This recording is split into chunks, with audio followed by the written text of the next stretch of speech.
Did you know stress can shrink your brain? That's right, stress doesn't just make you forget where you left your car keys. It can actually shrink the hippocampus, the part of your brain responsible for memory and learning. So basically, stress not only makes you feel bad, it also makes you bad at remembering why you feel bad. But don't worry, we've got the antidote. In this video, we're diving into the science of stress, how it wreaks havoc on your mind and body, and most importantly, what you can do about it. Spoiler alert, powering through isn't the answer. Let's unpack this stress monster together. Stress has become the uninvited guest that never leaves. It's that friend who shows up, eats all your snacks, and breaks your Wi-Fi. We all deal with it, but most of us don't realize the long-term consequences of letting stress hang around unchecked. From anxiety and mood swings to headaches and digestive issues, stress is a sneaky culprit behind many of the things that make us feel not great. And if you're thinking, but stress is just part of life, right? Well, kind of, but ignoring it is like ignoring a small leak in your ceiling. It's only going to get worse. When you're stressed, your brain hits the panic button, triggering the release of cortisol and adrenaline. These hormones are like your body's Red Bull, giving you energy to fight or flee. Sounds great, right? Except when you're not running from a bear, but just trying to meet a deadline or deal with Karen from accounting. Heart rate spikes, sending more oxygen to your muscles. Breathing quickens to keep up with the demand. Non-essential systems like digestion slow down to conserve energy for survival. Short term, this is helpful. Long term, it's like leaving your car running all night.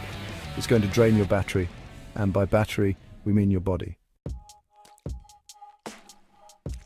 Stress doesn't just mess with your body, it goes straight for the command center, your brain. The amygdala, your brain's emotional alarm system, goes into overdrive, making you more reactive. Meanwhile, the prefrontal cortex, the part that helps you make decisions, takes a back seat, leaving you feeling foggy and impulsive.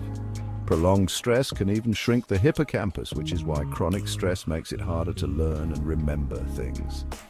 So, yes, stress is out here playing a game of how small can I make your brain?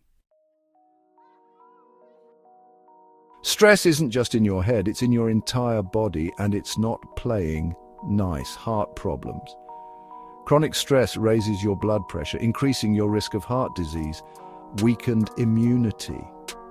Ever notice how you get sick after a stressful week? That's cortisol suppressing your immune system. Digestive issues. Your gut doesn't love it when stress puts digestion on pause. Hello, bloating and stomach aches. And let's not forget insomnia. High stress means high cortisol levels, which are like having a loud neighbor blasting music when you're trying to sleep.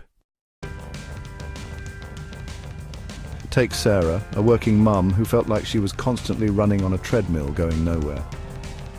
I started getting headaches and stomach problems, she says. It wasn't until I made changes to manage my stress that I started feeling like myself again. Or, consider what Dr. Lee, a stress management specialist, says. Chronic stress can affect your relationships, make you more irritable, and even isolate you, impacting your overall quality of life. The takeaway: stress is the silent saboteur we all need to keep in check. Okay, now that we know how stress is basically trying to ruin us, let's talk about how to fight back. Here are some science-backed ways to manage stress. Deep breathing techniques like the 4-7-8 method calm your nervous system and lower cortisol levels. Regular exercise movement releases endorphins, aka your body's natural stress busters. Sleep hygiene. Prioritize sleep because no one makes good decisions on 3 hours of sleep and a double espresso. Mindfulness practices, meditation, yoga, or even just sitting quietly can help you reset and refocus. Talk it out. Connecting with a friend, family member, or therapist can lighten the mental load. Here's the thing, stress isn't going anywhere, but that doesn't mean it has to run your life. By understanding how stress affects your mind and body, you can start taking steps to manage it and even turn it into a tool for growth instead of a source of burnout. So, what's your first step? Let us know in the comments, whether it's trying a breathing exercise or finally saying no to something that doesn't serve you. And if you're new here, hit that subscribe button for more tips on managing stress and living your best life. Remember, stress may be a part of life, but it doesn't have to be the boss of you.